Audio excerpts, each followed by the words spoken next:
What is going on, guys? It is Wrestlelamia here, back with some more news. Join us now as we look at the 24th May edition of Raw, as well as the wildest news stories and rumors you need to know, including John Cena apologizing to China, Adnan Virk no longer with Raw, and more major cuts coming to WWE, a former WCW star is arrested, Alexa Bliss's embarrassing photoshoot, and much more. Be sure to subscribe and hit that notification bell for daily wrestling videos, and follow us on Facebook for exclusive lists.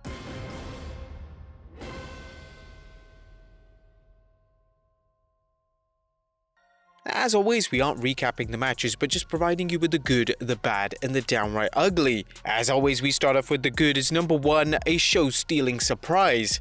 Last night's one-on-one match between Riddle and Xavier Woods was surprising, not because both superstars stole the show, but for other reasons, including Riddle's use of the RKO to win the match, as well as the intrigue whether Riddle is turning heel like tag team partner Randy Orton. Riddle's use of the RKO suggests he may be getting tight with Randy Orton, but the question over Riddle's potential heel turn isn't so clear. Riddle seemed to lose his temper last week against Xavier Woods, but that alone isn't evidence of a heel turn. In fact, there's still the possibility of Orton turning on Riddle, as Orton didn't seem too happy with Riddle using the RKO. In fact, Orton tweeted a reply to a WWE tweet asking what Orton thought of Riddle dedicating the win to the Viper.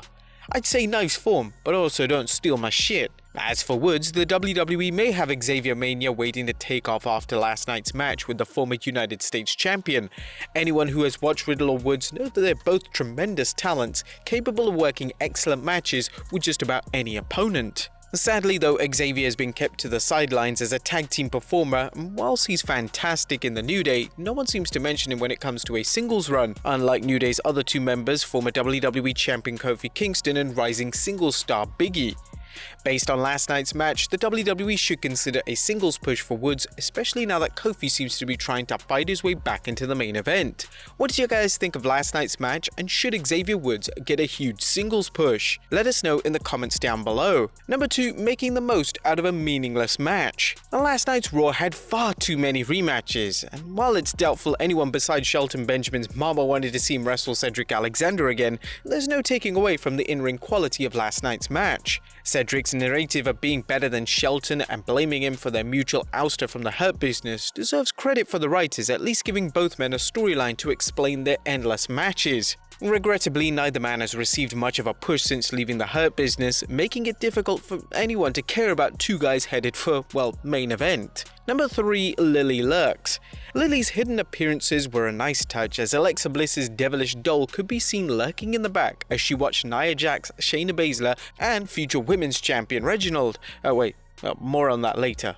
Anyway, fans don't need to see Alexa Bliss every week. In fact, occasional absences make her appearance all the more special, but her presence can be felt every week, whether it's a spooky incident or a creepy cameo by Lily. It has shades of when the Firefly Funhouse gang used to creep in the back during random promos last year. But that was the good. What about the bad? Is number 1, Reginald rules the women's division? The WWE is often awful at surprises, but it's safe to say that no one saw Reginald's rise to the top of the WWE's women's division. How did Carmella's former sommelier not only get more television time than the woman who brought him into the WWE, but go on to become the cornerstone of the women's division? Reginald is a featured player in the WWE's women's division, as he appears not only on Raw but on Smackdown as well. Seeing how much airtime he gets, is it wrong to presume he'll be soon competing for one of the WWE's women's championships? He's already wrestled WWE women and is scheduled to wrestle Shayna Baszler next week. And knowing the WWE's booking right now, he'll likely score a win on the Queen of Spades. And naturally, there's nothing wrong with Reginald getting a push, as he's a good comedy character and he's shown a flair for taking bumps and putting on surprisingly fast-paced matches. The only problem is that he's a man, and unless the WWE plans on running an intergender storyline, he shouldn't be the focus of the women's division. Number 2, woeful women's title scene. The Raw Women's division is a mess, so is it no surprise that the WWE's Women's Championship picture is also a hot mess? Still, could the WWE put any less effort into building up matches to see who will challenge current champion Rhea Ripley? 50-50 booking is bad enough, but to have Asuka win one week with the roll-up and then Charlotte Flair winning the following week the same way is beyond bad. It's unlikely any fans thought Asuka was going to get a title shot against Ripley at Hell in a Cell, but the WWE's lack of imagination in getting Flair to the match is why Raw continues to be so boring and so creatively lazy. Number 3, belittling Beat the Clock. While it's good to see the WWE inject some variety in its shows with special match stipulations such as the Beat the Clock, last night's Beat the Clock match between Nikki Cross and Rhea Ripley was belittling not only to the Raw Women's Champion but to a returning Nikki Cross. Ripley is being positioned as not only a wrestler who has skyrocketed into the main event, but a dominant one. Her ability to defeat Cross in 2 minutes served zero purpose for getting her over, and at the same time, Cross's win did nothing to get her over as a singles competitor, nor was it a good way to reintroduce her to fans who haven't seen her since that 1987 episode of Saturday Night's Main Event.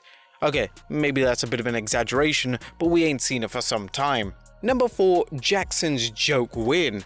Last night's Jackson Ryker vs AJ Styles match put the WWE's bad booking on Raw in the spotlight as a former Forgotten Son scored a meaningless win over AJ Styles.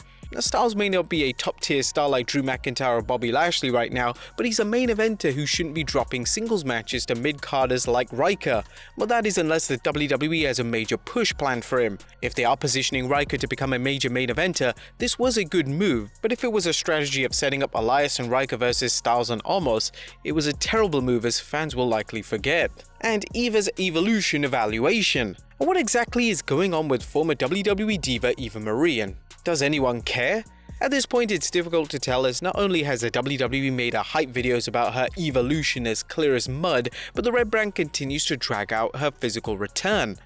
A quick evaluation of the storyline suggests no one will care when she does return, nor will they have any idea what she's been promoting for the last few weeks.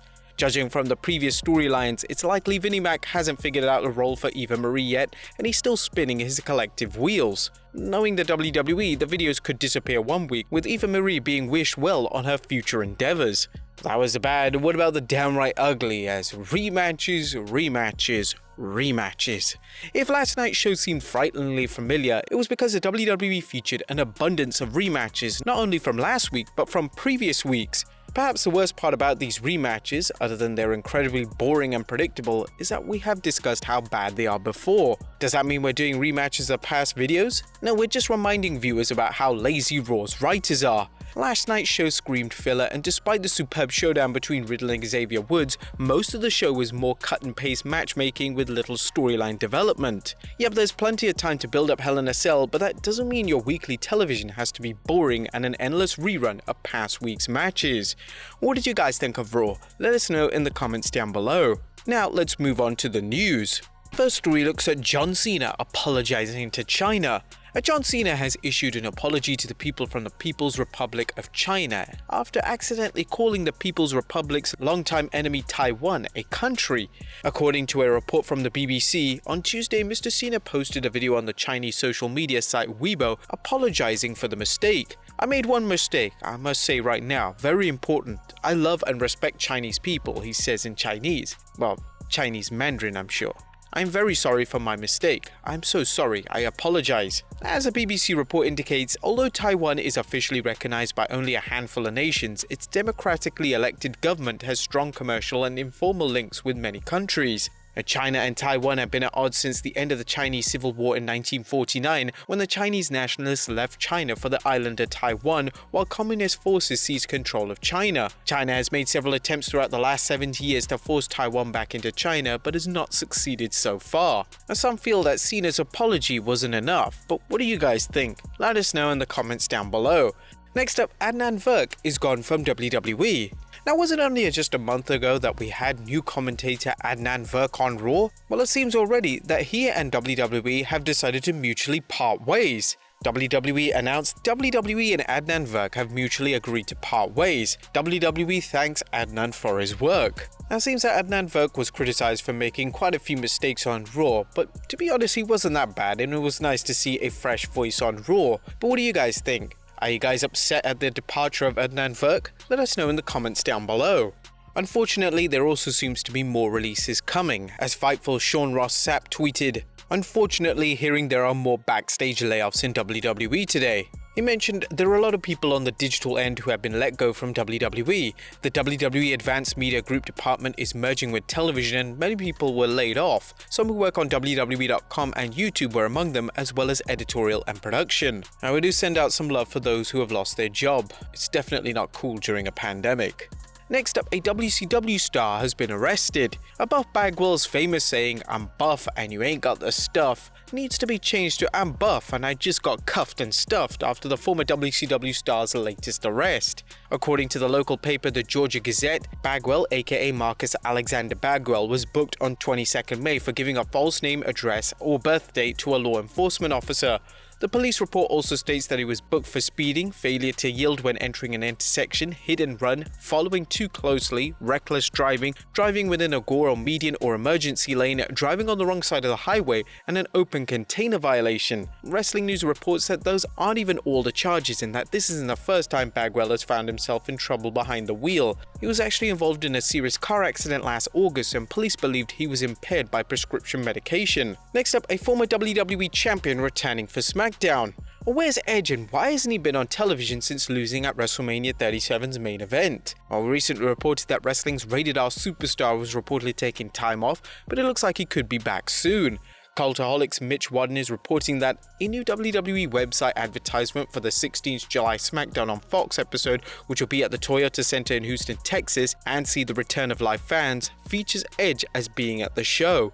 Rumors have been flying around about John Cena also appearing at the show, and it appears that WWE is going out of its way to load up its first episode of the Blue Brand with live fans present. One of the biggest questions surrounding Edge who will be his next opponent on SmackDown? Or will he work for a rematch with Universal Champion Roman Reigns? What do you guys think? Let us know in the comments down below. And finally, Alexa Bliss's embarrassing photo shoot.